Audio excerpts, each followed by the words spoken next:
Je suis Connor Foueklemos. J'ai 21 ans. Ma question est la suivante. Selon vous, qu'est-ce qu'il faut pour être un saint? Qu'est-ce qu'il faut pour être un saint? Qu'est-ce qu'il faut pour être un saint? Il faut renoncer à être sous son piédestal et être capable, tous les jours, d'être relevé dans la miséricorde de Dieu.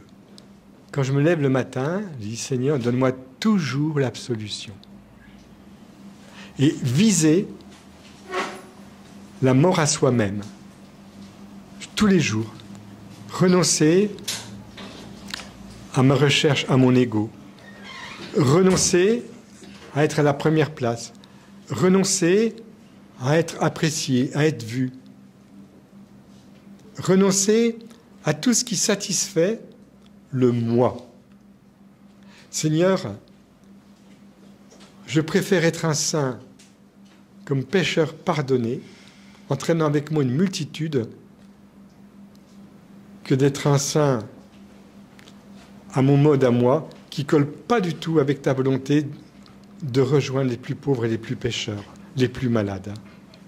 Donc être un saint pour moi, c'est vivre l'union à Jésus partant de sa rencontre du pauvre pécheur que je suis. Voilà. C'est jamais pareil quand je réponds, mais c'est la première fois que je vous donne une réponse comme ça. Et moi, tout petit, je voulais être un saint, ça c'est clair. Raymond Alter, c'était pareil, on en a parlé ensemble. Et le père Chaminade, c'était pareil. Il avait la vision d'un peuple de saints. N'hésitez pas à désirer devenir un saint, une sainte.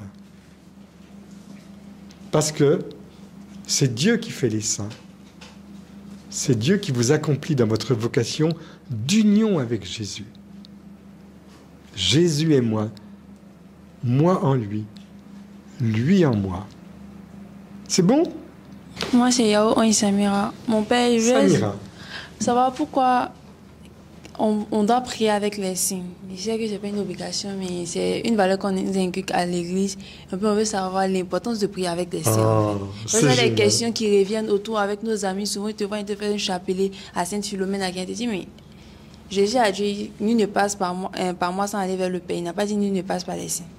Alors, tu vois, c'est une question qui plairait beaucoup aux protestants, ça. Pourquoi? Parce qu'en fait... Oui, dis-moi. Attends, mais il faut que le micro... Vas-y, donne-lui le micro. Pour compléter la question, alors, vas-y. Moi, c'est Hérol Boyan. Je voulais essayer de répondre à sa préoccupation. Alors, vas-y, réponds. Ok, je me lève. Bon, disons que on prie avec des saints, bon, par l'interception des saints, pour copier leur manière, c'est très stress un peu, pour copier leur manière, disons, dans leur manière de faire, voilà, leur manière de faire, le parcours qu'ils ont eu à accomplir avant de devenir saint. D'abord, comme l'autre père est venu tout de suite, il nous a donné un petit carnet, un petit papier pour dire il y a la sainte Joséphine Bakita, qui est une sainte. On peut prier et puis par elle, on passe pour demander quelque chose à Dieu, notre Père. Voilà, c'est un peu ce que je voulais ajouter, quoi. Et je te remercie énormément. Parce que tu vois, maintenant je vais aller dans une direction plus délicate à entendre. L'Église, c'est le rassemblement du peuple de Dieu, voulu par Jésus. Elle est faite de pécheurs. Or, l'Église a comme mère la Vierge Marie. La tête de l'Église, c'est le Christ. Alors écoutez-moi bien. Quand Dieu a voulu achever son œuvre et la mener à son accomplissement, il ne l'a pas fait comme ça, je claque des doigts, et puis tout va bien se passer. Il a voulu faire contribuer l'humanité, à travers les membres de son Église, à l'accomplissement de son œuvre sur la terre. Et c'est l'humilité de Dieu, la délicatesse de Dieu. Dieu qui veut tellement triompher avec ses enfants qui se sont laissés aimer par lui. C'est fort, hein, ça, hein? Et vous savez, l'Église, elle est l'épouse. Il faut lire la Bible, hein? L'Esprit et l'épouse disent « Viens, Seigneur Jésus ». C'est le dernier verset de l'Apocalypse, hein, les derniers versets. Ça veut dire que, et toi tu es une femme, tu vas bien entendre ce que je vais te dire. Quand Dieu crée l'homme masculinement et fémininement, il va avoir au départ Adam, puis durant un sommeil mystérieux, il retire une côte d'Adam, hein, et puis il va façonner la femme. C'est un langage symbolique, métaphorique évidemment. Hein. Mais la côte, c'est ce qui donne consistance. Mon bras, mon avant-bras, il y a des os. Bon, la côte, ce qui donne consistance, eh bien, c'est Ève, devant Adam, qui va donner consistance à Adam. C'est elle qui va lui révéler ses potentialités, tous les talents qu'il a à développer, tous les dons. C'est pour ça que Adam est émerveillé. Oh, celle-là, c'est l'os de mes os, la chair de ma chair. C'est-à-dire, s'il n'y avait pas Ève en face de moi, je ne pourrais pas aller plus loin dans ma capacité de gérer ma vie. Parce que c'est elle qui me pousse à l'extrême du don qui est en moi. Contrairement à ce qu'on croit, ce n'est pas les hommes, mais ce sont les femmes qui sont la richesse dans l'unité de l'homme et de la femme. Parce que c'est les femmes qui révèlent à l'homme sa capacité d'être un homme, qui prend des décisions, qui est respecté, qui est un père de famille, qui a une autorité. L'autorité, c'est ceux qui en vivent, qui quelque part la provoquent chez celui qui doit l'exercer. Alors, maintenant, tu vas oublier cette image que je te donne d'Adam et Ève, mais saint Paul nous dit que Jésus est le nouvel Adam. Mais où est passée la nouvelle Ève? Eh bien, c'est Marie qui annonce le mystère de l'Église. Jésus va lui dire à Cana, « Femme, quoi? Entre toi et moi, Jésus profite du signe que Marie lui demande par rapport au vin qui manque. Donc c'est la femme qui booste la femme Marie, la nouvelle Ève, le nouvel Adam, pour aller plus loin encore dans la révélation de qui il est, de sa gloire. Allez, vas-y mon fils, tout est entre tes mains.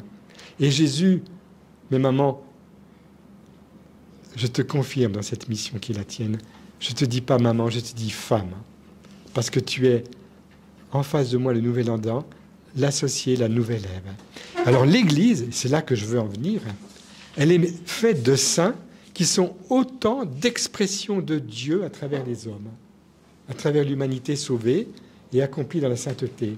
Et Dieu veut autant de visages de sainteté qu'il y a de visages que je contemple avec vous en ce moment. Donc, se conformer à la volonté de Dieu en prenant l'exemple des saints, c'est bénéficier des lumières intérieures que Dieu a données à tel saint, tel saint, tel saint, tel saint, pour pouvoir progresser et être accompli dans ma propre sainteté. Je m'explique. Saint Ignace était fasciné quand il connaissait l'histoire de Saint Dominique, l'histoire de Saint François d'Assise, mais moi aussi je voudrais devenir un saint. Et il avait raison, Ignace de Loyola. Il est devenu un grand saint. Mais moi, maintenant que je découvre le Père Raymond Alter et que je l'écoute sérieusement, ben je peux vous dire que le bon Dieu, il fait briller l'Évangile, sa parole, à travers des faits concrets. Quand Raymond Alter nous enseigne, par exemple, dans un petit topo de 3 minutes que je peux vous faire écouter, « Seigneur, je te bénis pour la femme que tu m'as donnée, le mari que tu m'as donné, les enfants que tu m'as donnés. Je te bénis pour, etc. Tu te l'appropries à toi, pour le frère en communauté que tu m'as donné. Quand tu rends à cette bénédiction, tu imites un saint. Et sa sainteté, elle te booste pour aller de l'avant. Il te fait gagner du temps.